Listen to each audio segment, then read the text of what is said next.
Essentially, it's not a new rule at all. It's a new rule for crypto, but it's not a new rule. It's been around for a long time.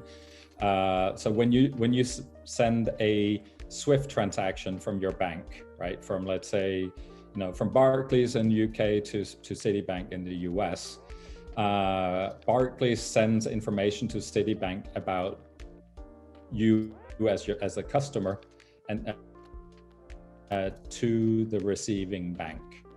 And this is done through the Swift network today. And then the settlement in traditional payment happens very different than it does on blockchain. So settlement is just, it's completely, I always used to call it like the real dark net, like the way settlement takes place in traditional banking, because it's very, very difficult to follow funds directly through a settlement transaction, because it's not really directly related to the actual payment that you're doing.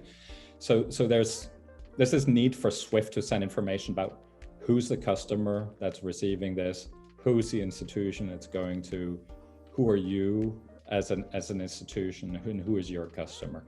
And then they perform various kind of compliance and risk analysis on it. It's not all compliance, but it's also general, like, is this a crook? Is there some kind of like other kind of risk involved with this particular kind of thing? And the travel rule is really about just sending that information along.